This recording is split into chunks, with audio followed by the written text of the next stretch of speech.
The world as we know it has evolved rapidly, and we constantly ask ourselves, how can we overcome the arduous challenges affecting humanity and the future? In UTM, these questions become the catalyst that transcends us forward. We answer them by igniting and fostering creative and innovative minds through academics and research. Science, technology, and engineering become the foundation of everything we do.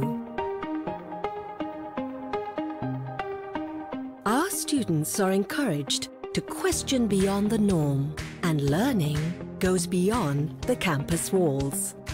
With a campus experience like no other, UTM provides students with an inclusive and supportive community where they are empowered to create, innovate, and become citizens that uphold our core values of integrity, synergy, excellence, and sustainability. More than a higher learning institution, UTM is the nexus that provides innovative solutions for industries and communities. Our research and innovation are designed with an end in mind, working collectively with partners to create value-added solutions for the betterment of humanity.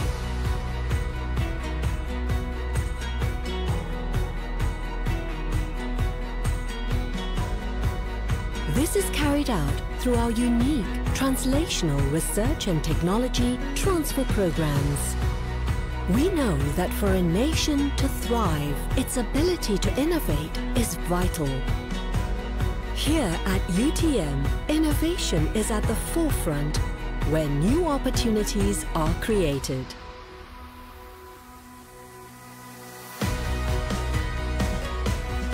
Our global presence comprises more than 100 nations through various collaborations, and our alumni have become agents of change and notable leaders locally and abroad. At University Technology Malaysia, we pride ourselves in the questions we seek answers to. For our existence is to solve problems by innovating solutions for a better future through science, technology, and engineering. In the name of God for mankind. Kerana Tuhan untuk manusia.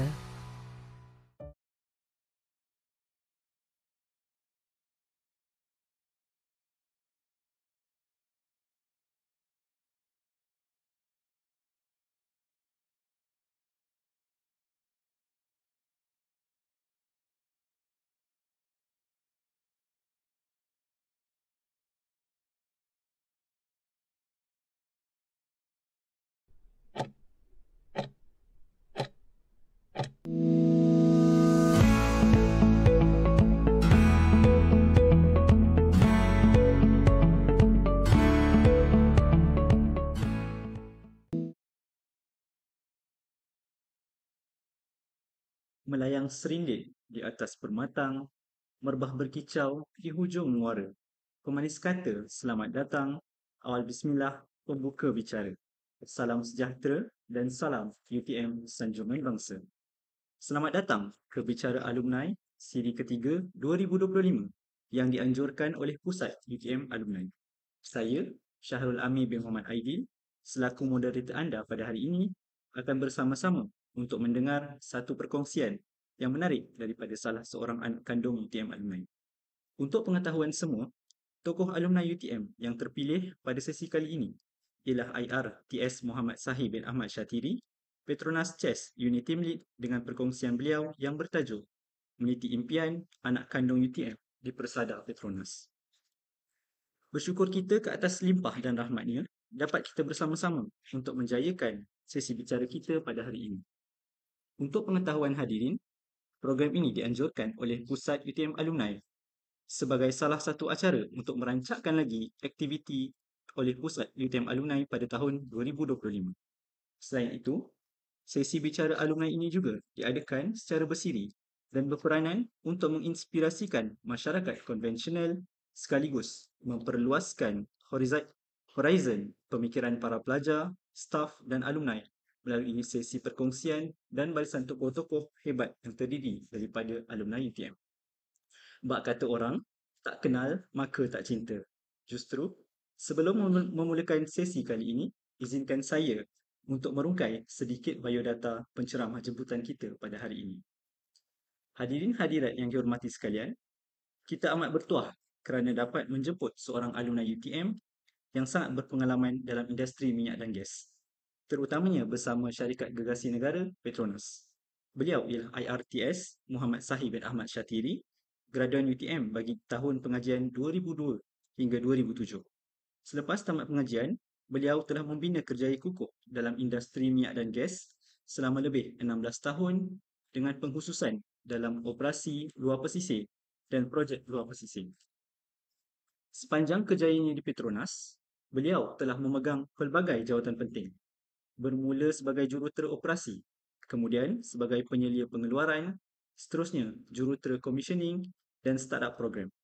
Kecekapan dan kepimpinan beliau telah membawa kepada pelantikan sebagai pakar dan kini beliau telah memegang jawatan sebagai pengurus hukap dan commissioning. Beliau memainkan peranan penting dalam merancang, mengurus dan menyelia projek dari peringkat awal sehingga kepada penyerahan rasmi kepada pasukan operasi. Antara pencapaian besar beliau termasuklah mengetuai commissioning dan startup program bagi platform pemprosesan pusat Bardek 2 yang bernilai 400 juta US dollar di Korea Selatan serta terlibat dalam projek rejuvenasi medan minyak Boko dan Bekuk dengan nilai projek mencecah 2 bilion ringgit Malaysia. Beliau juga telah berjaya mewujudkan startup platform Bekuk AA sebanyak 9 bulan lebih awal daripada jadual asal melalui inisiatif kejuruteraan inovatif bersama pasukan, projek dan operasi. Dengan pengalaman luas dalam memastikan pematuhan pada tadbir urus, projek, mengawal bajet, masa, skop kerja dan mengekalkan prestasi HSE yang cemerlang, hari ini beliau akan berkongsi perjalanan beliau dalam membina kerjaya di Petronas serta membuka peluang kepada kita untuk lebih memahami dunia industri minyak dan gas. Hadirin hadirat, mari kita sama-sama berikan tepukan gemuruh untuk menyambut kehadiran panel kita, IRTS Muhammad Sahih bin Ahmad Syatiri. Apa khabar tuan? Alhamdulillah, sihat. Baik, sebelum kita memulakan sesi bicara pada hari ini, amatlah berbesar hati kalau para hadirin ingin mengajukan sebarang persoalan dengan meninggalkan soalan di ruangan komentar. Baiklah, tanpa membuang masa, saya menjemput IRTS Muhammad Sahih bin Ahmad Syatiri untuk memulakan sesi perkongsian. Dipersilakan. InsyaAllah. Bismillahirrahmanirrahim. Alhamdulillah Rabbil Alamin. Wassalatu wassalamu ala syafil anbiya wal mursalin wa ala alihi wa sahbihi ajma'in. Terima kasih kepada kita punya pengurusi majlis, Tuan Syahrul Amir, Adik Syahrul Amir, kerana telah memperkenalkan saya untuk sesi bicara alumni hari ini. Jadi Alhamdulillah, pengalaman kerjaya saya tu basically sebagai seorang jurutera lah dalam minyak dan gas tu. Salah satu pemangkin tu tadi daripada apa yang saya belajar di Universiti Teknologi Malaysia lah kan. Jadi kalau di sini kalau kita tengok cabaran dalam bidang minyak dan gas ini sangat besar lah. Jadi kalau saya nak menelusuri lah pengalaman saya bekerja dalam bidang minyak dan gas ni, memang sangat jauh lah perjalanan selama hampir 16 tahun. Telah bersama dalam company, multinational company lah, Petronas, our own Malaysia punya company. Jadi bermula dengan kerjaya saya di Sarawak. Jadi saya perjalanan permulaan saya dalam Petronas ni ditugaskan di Sarawak lah. Jadi Syarul Amir pernah ni kan? Pernah sampai ke Sarawak? Saya belum lagi. Belum pernah. Jadi saya di Sarawak tu hampir 3 tahun lah. Jadi pengalaman sebagai seorang yang pada awalnya saya ditugaskan sebagai seorang jurutera operasi lah ataupun dipanggil sebagai field engineer or maybe operation engineer. Jadi tugas sebagai jurutera operasi ni lebih kepada menguruskan pengeluaran pengoperasian sebuah platform minyak tu.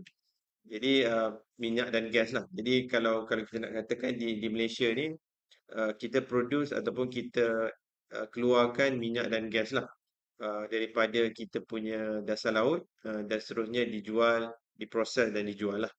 Jadi latar belakang saya bekerja di Sarawak, jadi menguruskan tentang operasi pelantar. Jadi ini termasuklah dalam urusan untuk memastikan bahawa penyelenggaraan platform tu berada pada keadaan yang sepatutnya.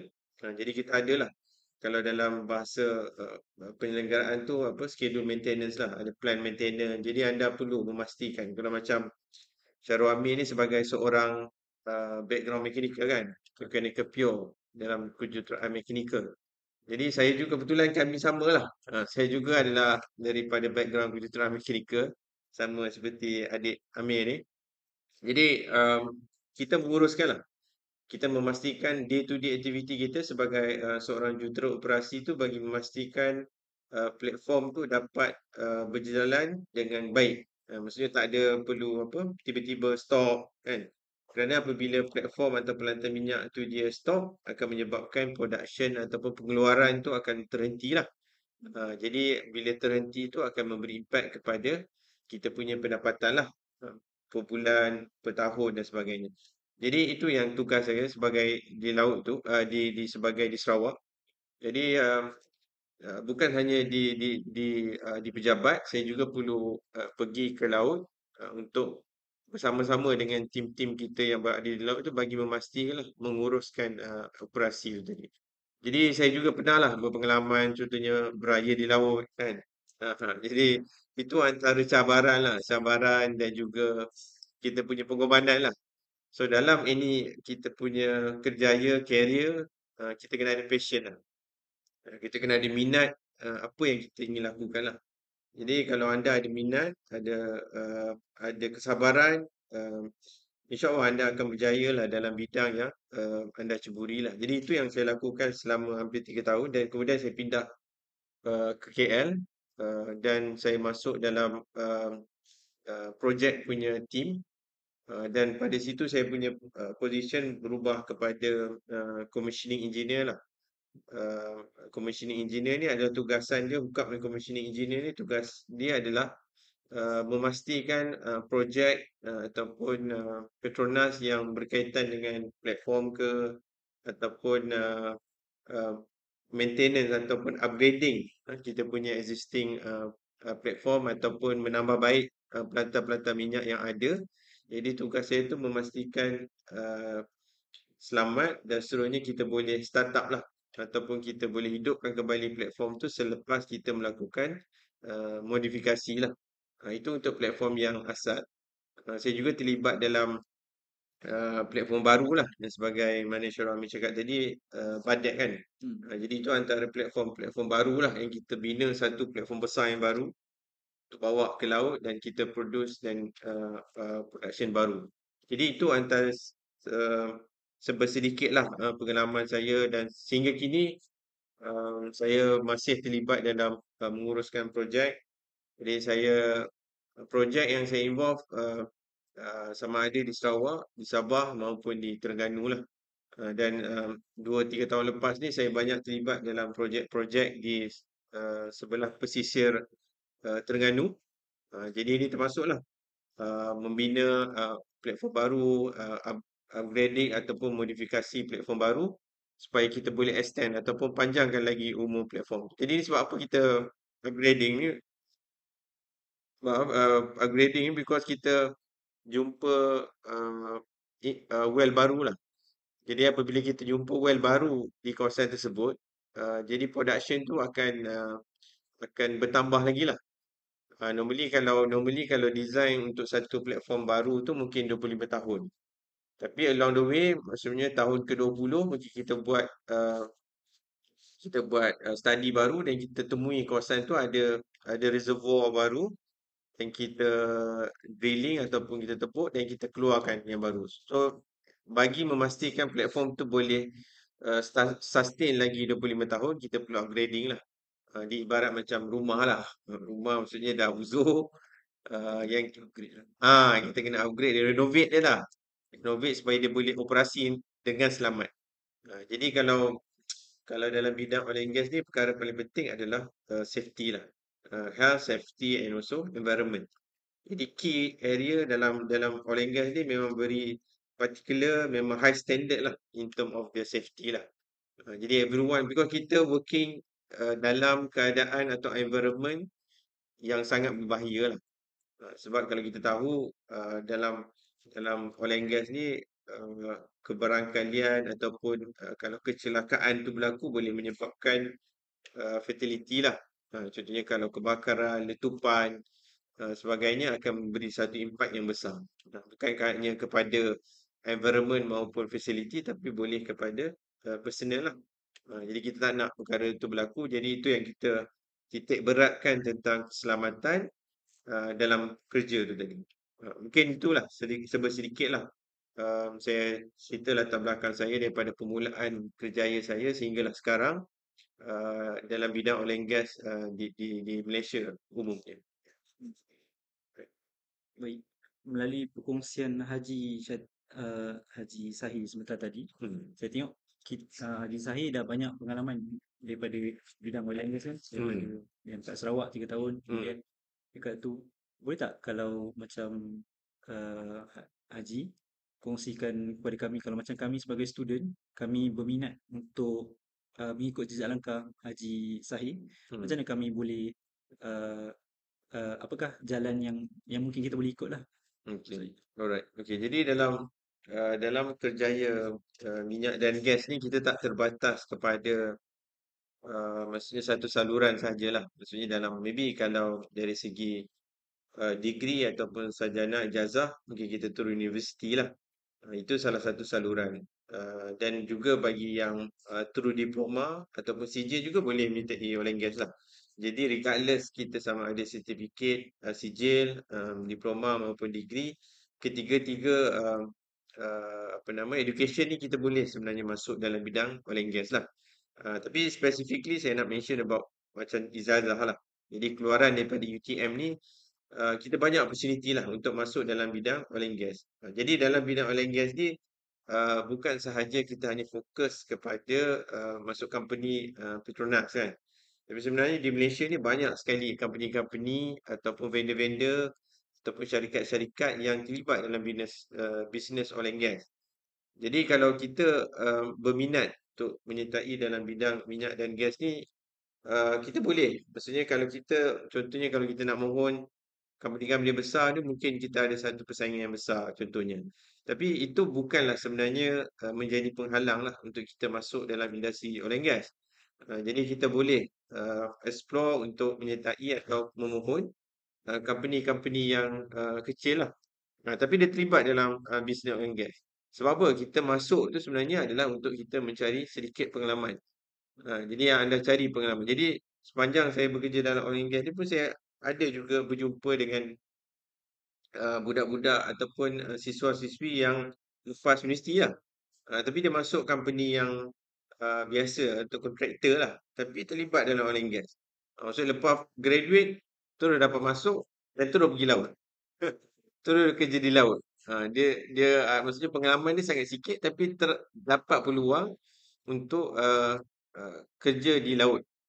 Ada yang macam di Terengganu tu banyaklah peluang. Even perempuan pun ada, bukan lelaki saja, perempuan pun ada. Maksudnya mereka peluang dan dia pergi ke laut. Jadi maksudnya kita gain the experience lah. Kita dapatkan experience. Itu satu. Jadi daripada situ bila kita dah ada pengalaman bila kita dah ada peluang tu tadi, kita kena manfaat sepenuhnya lah. Maksudnya kalau pun kita dapat company yang besar, kita dapat company yang kecil, tapi kita gunakan pengalaman tersebut untuk gain ataupun tambah pengetahuan lah. Contohnya kalau awak dapat satu company A, dia bagi peluang awak pergi ke laut. Jadi masa awak di laut tu awak kena belajar. Macam mana pelantar minyak beroperasi, macam mana proses, macam mana cara kerja. So kita kena belajar. Maksudnya bila kita ada opportunity dan kita improve ourselves, insyaAllah kita akan boleh pergi jauh lah. Sebab saya ada jugalah sepanjang saya buat projek, saya dapat lihat ada di kalangan siswa-siswa ini memang rajin lah. graduate ni, dia masuk tu memang dia rajin, dia explore dan dia belajar. Maksudnya dia belajar, dia cuba memahami proses. Jadi mereka-mereka yang macam ni saya nampak memang boleh pergi jauh lah. InsyaAllah company-company lain bila dia minta company-company yang lebih besar, insyaAllah dia orang akan ada chances yang tinggi untuk dapat lah. Itu satu. Dan kemudian yang terakhirnya mungkin dari segi qualification ataupun certification lah. Banyak peluang kita boleh dapat certification lah. Maksudnya dalam bidang oil and gas ni ada certification tu, persijilan tu yang boleh kita ambil, tapi kita kena keluar sedikit duit lah. Malahan ada yang dapat saja. Macam Terengganu kan, anak-anak Terengganu, dia orang ada program yang mana kerajaan negeri dia orang tu boleh taja mereka untuk ambil sijil-sijil berkaitan kerja oil and gas. Contohnya bekerja dalam kawasan yang tertutup, dia panggil confined space, training, lepas tu macam BOSET training. BOSET ni training untuk kita ambil supaya kita boleh pergi laut. Ibarat kalau Syarul Amir lah nak bawa kereta kena ada lesen kan. So kalau nak pergi laut tu dia panggil BOSET tu lah. Maksudnya awak kena ambil BOSET tu baru ada lesen untuk awak pergi laut. Jadi ada juga program di pihak-pihak kerajaan atau badan-badan awam tu yang sponsor lah untuk kita ambil training tu. So bila kita dah ada training tu, jadi apabila company lain tu nak ambil kita, dia rasa suka lah. Sebab kita dah ada cert tu. Maksudnya dia ambil kita boleh terus pergi laut kan. Jadi ini antara perkara yang penting lah. Supaya kita tambah nilai lah kita punya diri tu supaya kita dapat marketable lah. Okay. Kalau macam saya, sepanjang saya belajar di sini, kadang-kadang adalah kata-kata orang yang katanya, oh, untuk kita ada dalam bidang oil and gas ni adalah susah. Jadi sebenarnya adakah perspektif orang yang mengatakan bahawa untuk berada di dalam bidang oil and gas ni memang susah? Okey. Mungkin saya nak jawab tu dari segi dua angle lah. Okey. Jadi kalau angle yang satu tu mungkin dia kata susah je. Mungkin satu angle lagi kita katakan tidak lah. Mungkin ya tu sebab dia menganggap bidang oil and gas ni hanya terkait dengan Petronas, maybe Shell, maybe Schlumberger kan, company-company yang besar. Jadi apabila anda nak penetrate atau masuk dalam oil and gas tapi nak kerja dengan company-company yang besar ni memang susah lah. Memang cabaran dia tinggi lah. Pertamanya dari segi kelayakan tu memang mereka set tinggi. Company-company yang besar ni mereka nak ambil the best among the best. Jadi bila best among the best, memang cabaran lah. Kita nak masuk tu, nak penetrate dalam company tu agak susah dari segi apa, untuk minta pekerja dari segi yang pertama lah. Fresh graduate kan, nak apply. Jadi company-company tersebut mereka ada limitation contohnya. Dari segi pengambilan setahun berapa. Jadi kita nak bersaing kan. Contohnya kalau macam tahun ni kan, SPM straight A ada 17,000. 17. Jadi bayangkan 17,000 tu nak apply pergi overseas contoh. Persaingan tu tinggi. Tapi kita ada juga saluran lain dalam education system kita ni. Sebenarnya cara kita nak pergi luar negara. Contohlah. Saya bagi contoh. Contohnya melalui TVET, masuk Kuala Profesional Mara. Dia juga ada program. Maksudnya dia buat diploma dan degree dia sama overseas. Jadi tapi persaingan dia di kalangan Kuala Profesional Mara je. Jadi itu di antara maksudnya kaedah-kaedah yang kita boleh explore. Itu dalam contohnya pelajaran lah. Jadi dalam soal kejayaan tadi yang jawapan pertama tadi cakap ya. Tapi sebenarnya tidak. Sebenarnya tidak. Kita sebenarnya tak susah as long kita tahu mana yang kita nak channel. Maksudnya dalam kejaya ni kita tak hanya boleh melihat kepada dari segi tangga gaji lah. So kita terus nak masuk tu kita nak tengok terus kita dapat gaji yang besar. Contohnya 10,000 contohnya kan. Ataupun maybe 5,000. Jadi kita tidak boleh meletakkan satu set tu hanya berdasarkan hal tersebut. Tapi sebenarnya kita nak develop ourselves lah. Jadi kita ni apabila kita jadi diamond atau gold, sebenarnya kita boleh set nilai diri kita lah. Maksudnya daripada awal fresh graduate ni kita memang tak ada knowledge, zero knowledge tentang oil and gas. Maybe kita tahu pasal engineering saja kan. Tapi bila anda dah berpengalaman, dah ada 5-6 tahun pengalaman, jadi nilai anda tu meningkat. Maksudnya apa nama, anda punya nilai tu meningkat lah. Maksudnya dari segi dah jadi diamond lah. Masa tu anda ni very marketable lah. Ramai nak.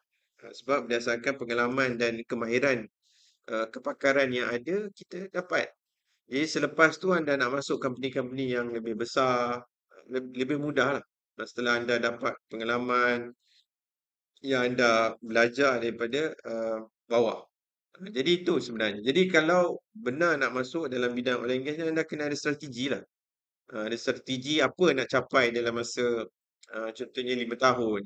Lepas tu 5 tahun ke depan apa yang anda nak capai. Jadi kita ada strategi. Baru kita boleh berjaya dalam apa jua bidang yang kita ceburi lah. Bukan hanya tengok dalam short term punya target. Tapi kita nak long term punya target lah. Baik, maksudnya Haji Said ingin menekankanlah bahawa kalau kita sebagai pelajar ni kita kena menambahkan pengalaman, kemudian kita punya value lah student, Betul. supaya kita dapat mungkin bersinar di mata company-company yang lain. Betul. Betul. Baik, soalan saya yang seterusnya, kita tahu bahawa program yang Haji Sahid terlibat iaitu CHESS Unit Team Petronas ni, dia memainkan peranan besar dalam membangunkan bakat muda. Jadi boleh ke kalau Haji Sahid kongsikan macam mana program ni sebenarnya membantu nak congkil dan membentuk generasi jurutera kita masa depan? Okey. Jadi alhamdulillah lah. Jadi kalau kita nak tekankan tu tadi, Petronas telah mengadakan satu inisiatif lah atau inisiatif untuk kolaborasi lah di antara Petronas dengan universiti awam maupun swasta lah. Program tu dikenali sebagai CHESS lah. Jadi saya sebagai university lead lah. Jadi every universiti awam maupun swasta di Malaysia ni dia ada lead ataupun lead lah yang akan manage collaboration di antara universiti dan juga Petronas. Banyaklah di UKM, UUM, USM, Universiti Sabah, Universiti Sarawak. Jadi setiap daripada universiti ni kita punya person daripada Petronas tu yang in charge lah.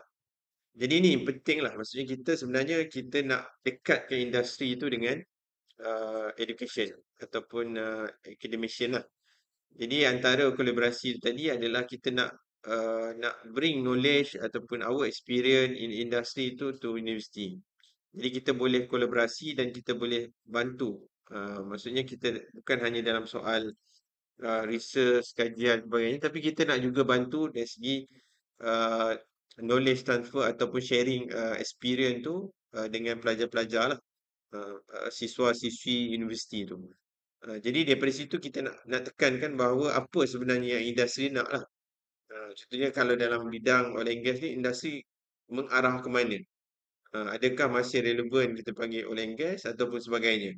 Jadi benda-benda ni sebenarnya kita nak transfer kepada universiti, pelajar-pelajar supaya mereka ni aware apa yang berlaku dalam global. Sebab global ni berubah. Dia rapid. Dia demand tu bertukar-tukar kan. Jadi kita nak memastikan. Jadi that's why kita ada CHESS ni.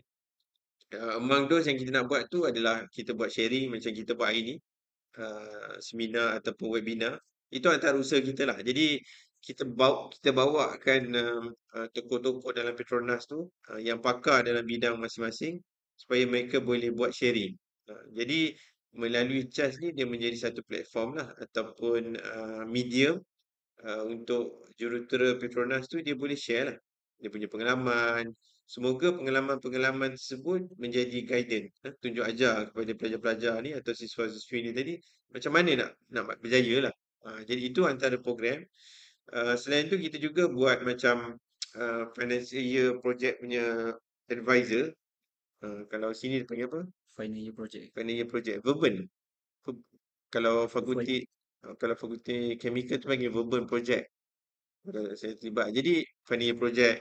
Jadi itulah maksudnya kita adanya lantikan daripada industri itu daripada Petronas, jadi terlibat. Jadi pihak ni tadi dia boleh bagi advice lah, bagi cadangan tentang projek-projek yang siswa ataupun pelajar final year ni lakukan. sama ada sesuai ke ataupun apa yang boleh ditambah baikkan.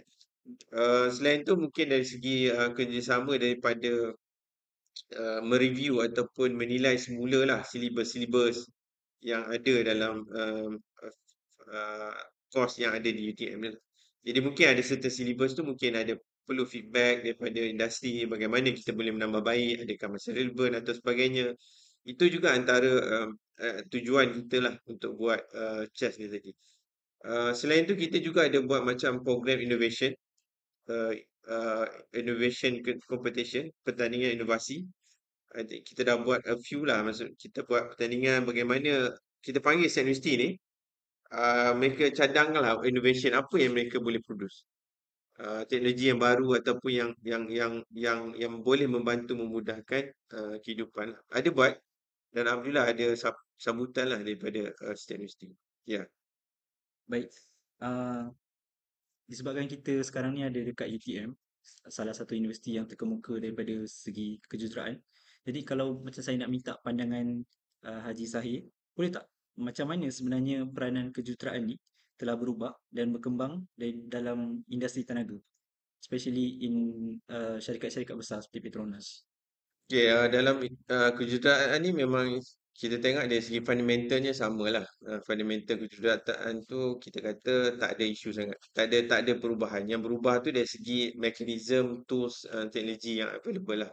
Maksudnya dari segi contohnya mechanical yang awak belajar tu, contohnya pump kan, compressor ataupun sebagai synthetic equipment, benda-benda tu typically-nya sama je kan.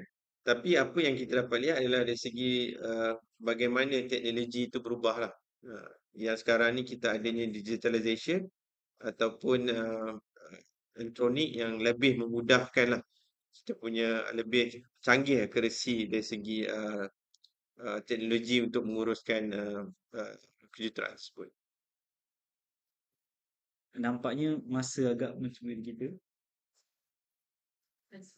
Oh, kita ada soalan daripada Facebook, daripada Mat Yil,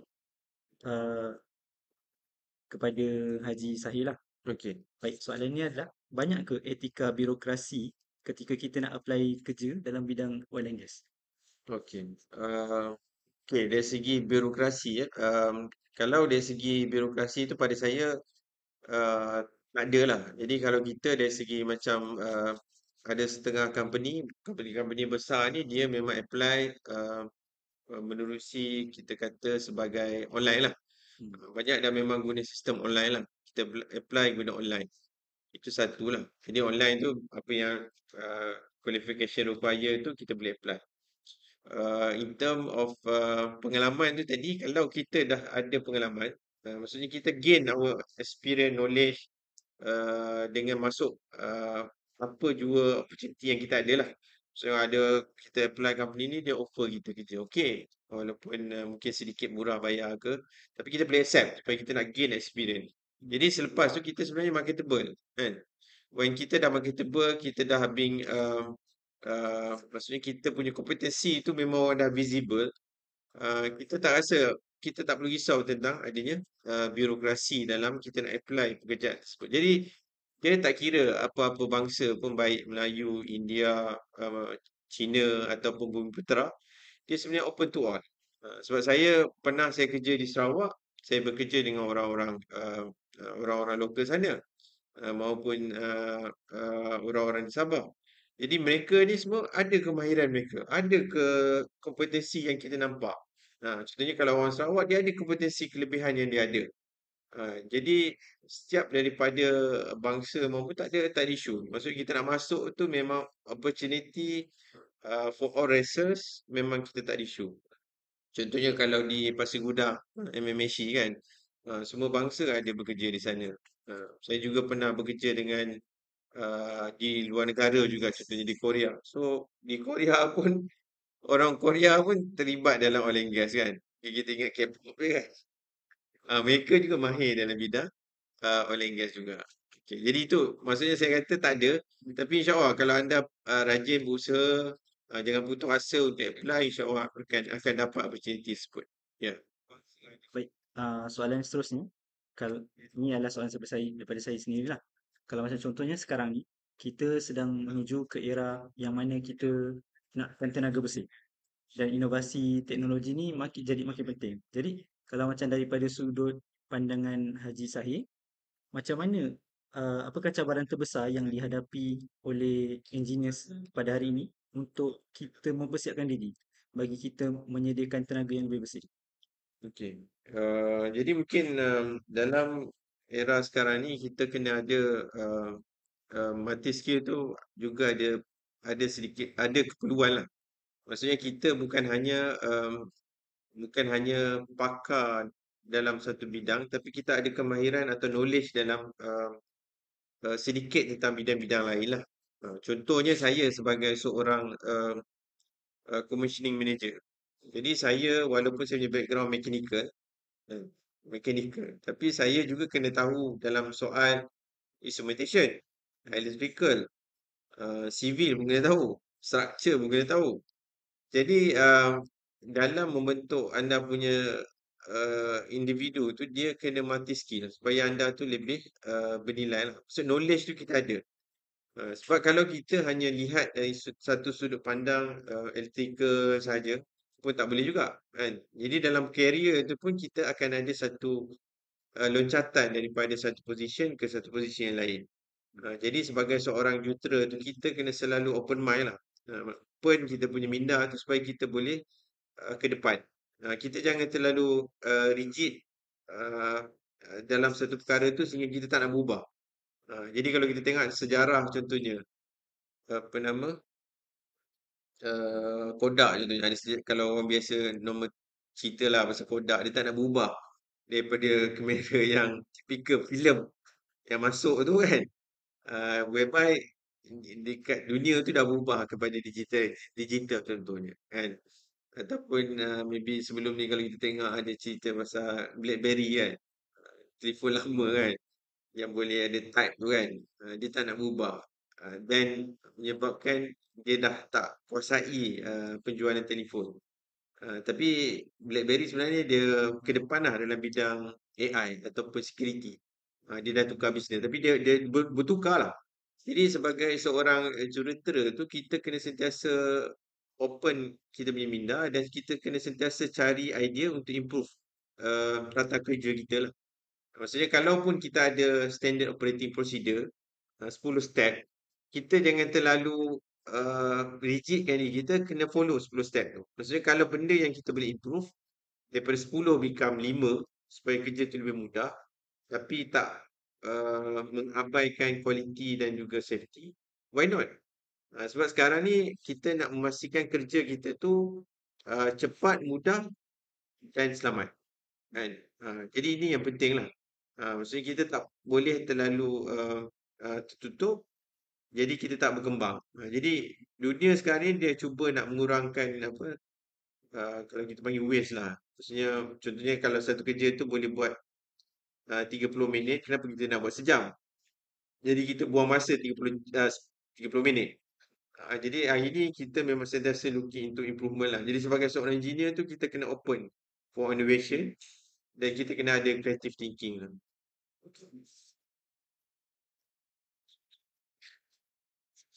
Kita ada soalan yang seterusnya daripada penonton.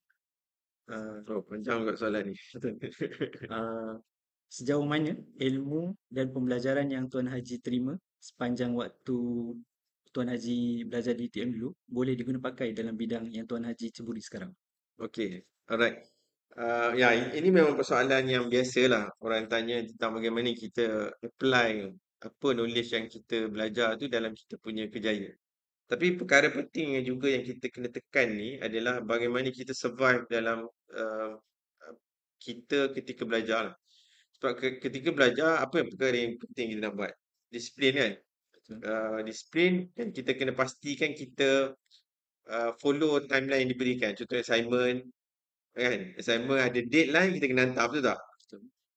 Ataupun dalam ujian, kita kena selesaikan dalam tempoh masa tertentu. Sejam, 10 minit, maybe 2 jam. Ataupun calculation, kita kena make sure betul supaya kita dapat perkiraan yang betul. Okay, jadi itu antara elemen sebenarnya yang indirectly juga penting selain daripada apa yang kita belajar dari segi teori ataupun kejuruteraan itu tadilah. Maksudnya bagaimana kita menghadapi tense stres ketika belajar tu dengan kerja. Sebab dia perkara yang sama. Maksudnya bila kita masuk dalam kerjaya ni, selain kita buat teknikal, ya saya dalam bidang mekanik ya saya apply lah. Saya pakai contohnya dalam commissioning engineer ni memang kita pakai. Contohnya untuk kita start up pump, kita buat calculation sebagainya, memang kita kena ada that knowledge supaya kita boleh tahu sama ada okey tak okey. Tapi itu saya tolak tepi dulu. Jadi sebenarnya dalam kerjaya ni lebih kepada bagaimana kita menguruskan the overall cycle of kita punya kerjaya tu lah. Ataupun kalau dalam bagi narrow kecil lagi spesifik projek lah. Projek kita ada deadline, projek kita ada masalah, projek kita juga menghadapi situasi yang kita ada masa yang sedikit. Jadi sebenarnya kita kena apply lah pengalaman kita belajar tu bagaimana kita nak olah dalam kerjaya. Contohnya kita nak pastikan kita punya projek tu siap on time, apa yang kita buat dulu masa kita belajar. Contohnya kalau masa belajar dulu, contohnya mungkin kita boleh tanya kepada lecturer, kita dapat pandangan daripada lecturer, kita rujuk online, kita rujuk maybe kawan-kawan kita di luar universiti. Jadi same apply apabila kita kerjaya lah. Apabila kita menghadapi sesuatu masalah, kita kena open untuk tanya orang lain, look around lah untuk menyelesaikan masalah tersebut lah. Sebab kalau dalam kejuruteraan ni, kita boleh refer buku sebagainya, mungkin boleh calculation sebagainya. Tapi ada certain perkara tu memang kena berdasarkan pengalaman tertentu yang kita kena refer orang yang experience dalam perkara tersebut lah. Tapi nak jawab memang kita apply lah dalam bidang yang kita pakai. InsyaAllah dia mungkin tak pakai semua, tapi dia along the way dia akan guna lah knowledge yang kita belajar ketika kita di universiti dulu untuk dalam kerjaya kita lah. Maksudnya segala apa yang kita belajar sekarang ni sebenarnya ada jugalah point dia kita Betul. guna. Kita pakai apply dalam certain situasi lah. Sebab kita nak evaluate. Contohnya kalau dulu saya ada macam subjek contohnya berdalih ya, fluid mechanic. So ia juga dia perlu pakai supaya kita faham bagaimana proses flow dalam satu pelantar minyak tu lah. Jadi kita kena ada knowledge tentang fluid mechanic, lamina, non-lamina sebagainya. Jadi benda-benda ni sebenarnya indirectly akan pakai. Kalau kita tak ada pengetahuan tentang tersebut, jadi kita hardly nak faham benda-benda tu apabila kita hadapi dalam kerja kita. Baik. Soalan yang seterusnya daripada penonton kita, apakah persediaan graduasi yang baru untuk kita ceburi bidang oil and gas ni? Sebab kebanyakannya kita tahu yang kebanyakan syarikat mungkin sama ada syarikat kecil atau syarikat besar, diorang akan demand perkara yang agak susah lah untuk kita sebagai student kan.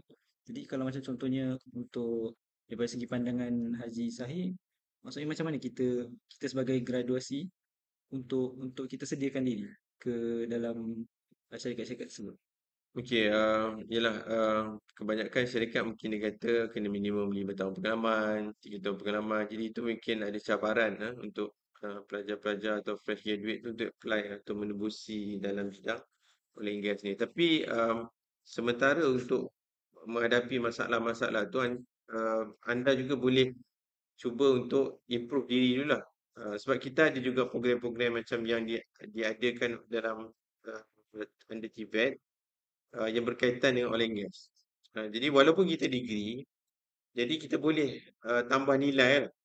Kita punya kepakaran atau pengetahuan tu dengan ambil sijil-sijil yang very short punya courses lah. Berkaitan dengan oil and gas tapi ada TVET lah.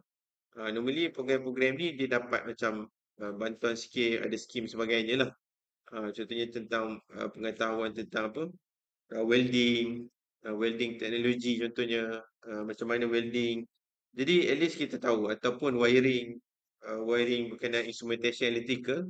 Sebab dalam oil and gas ni contohnya kalau anda jadi macam saya sekarang jadi commissioning engineer, anda kena tahu berkenaan wiring, instrumentation. Jadi kalau ada peluang tu belajar supaya anda boleh ambil sertifikat tersebut lah. Ambil knowledge dan sebab banyak yang government yang maksudnya sponsor yang ada skim yang boleh mudah untuk anda apply. Jadi boleh apply dan mungkin dia tak perlu kos yang tinggi lah. Jadi daripada situ, maksudnya kalau anda hantar sijil tu bukan hanya degree, tapi ada sijil kemahiran yang lain yang anda ada tambah nilai lah. Maksudnya pengetahuan tentang maybe apa wiring, electrical sikit, tentang maybe welding.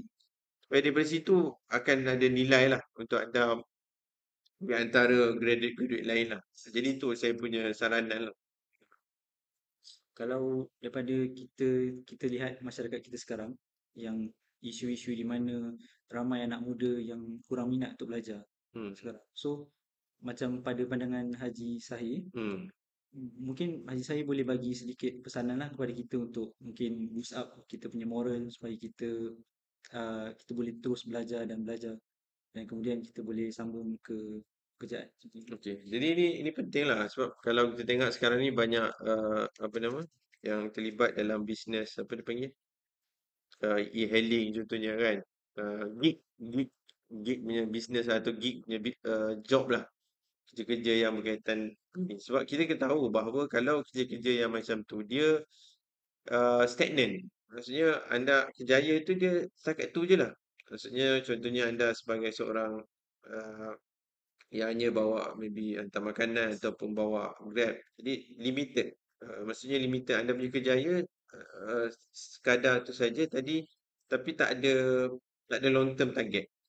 Jadi apabila kita ada knowledge, ada sijil dan ada degree dan kita continue learning ourselves, sebenarnya kita tu akan berubah. Maksudnya kita punya quality ataupun kita punya ourselves punya kompetensi tu akan meningkat lah. Maksudnya knowledge kita, kepakaran kita tu akan meningkat. Daripada maybe 10% become 20%, 60%, 70% dan seterusnya. Jadi kepakaran yang ada pada anda nilai itu memang susah untuk orang ambil daripada anda lah. Sebab bila anda dah pakar dalam perkara tersebut memang susah.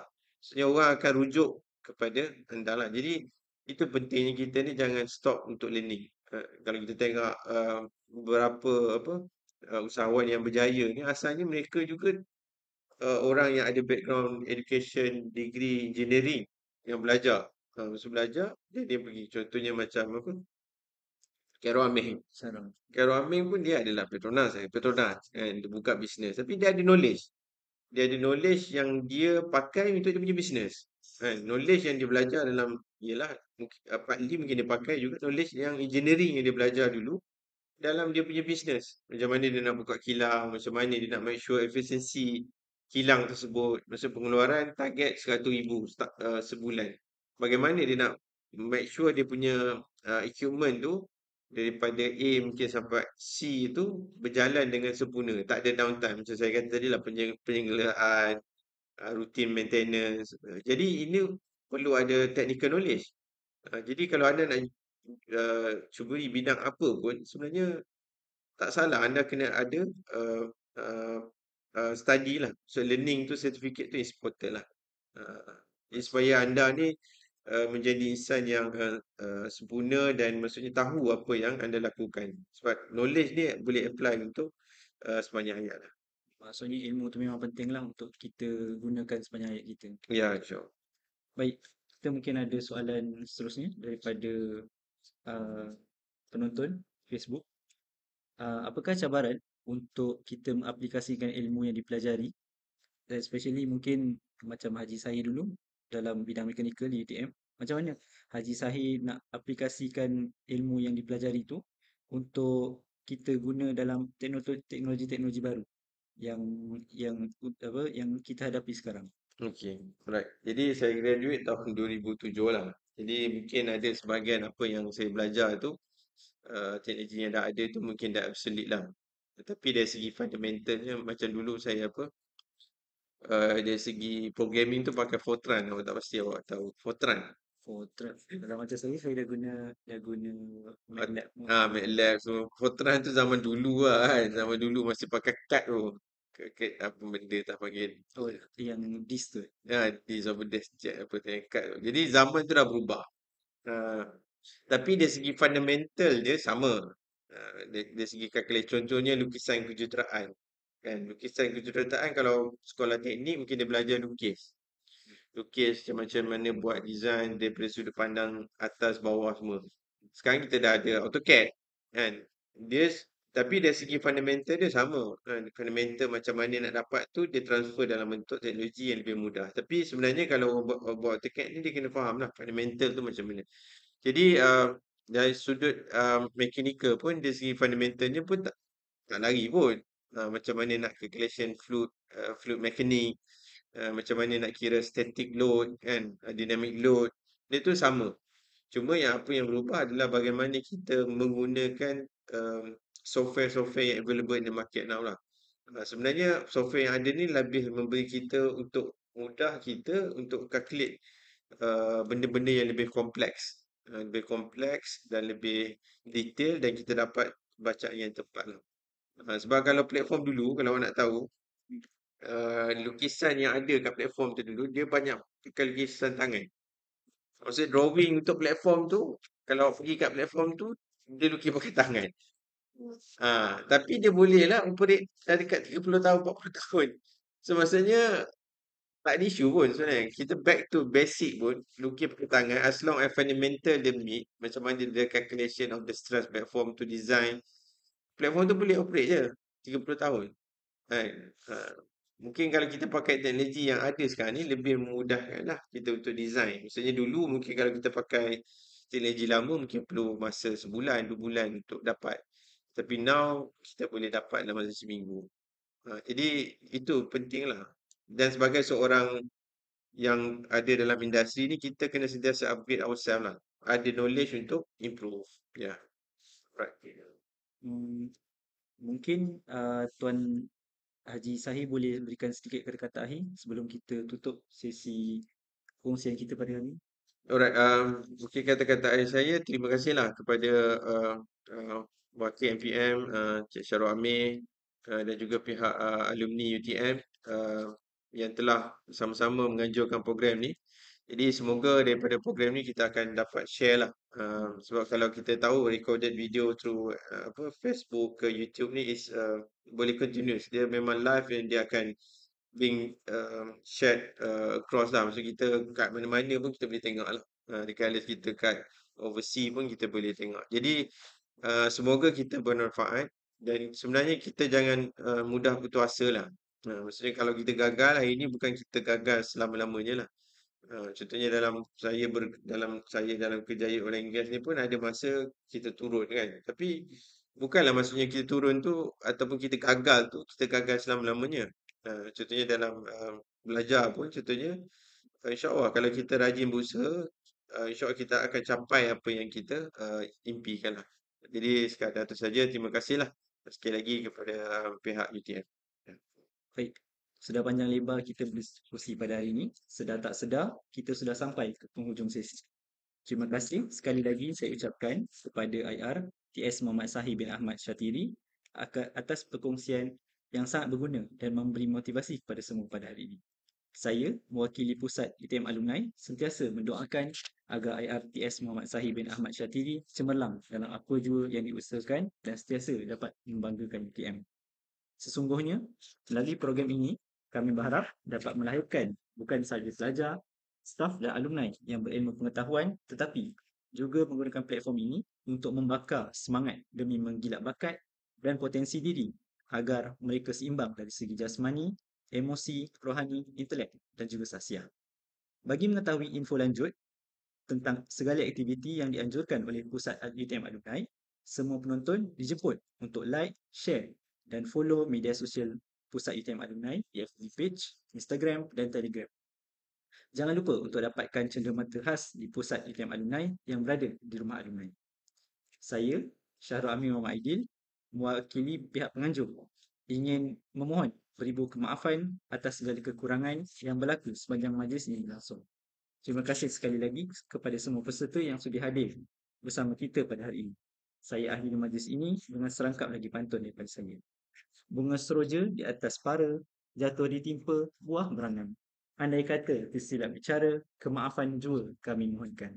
Semoga berjumpa lagi kita di masa hadapan. Sekian, terima kasih.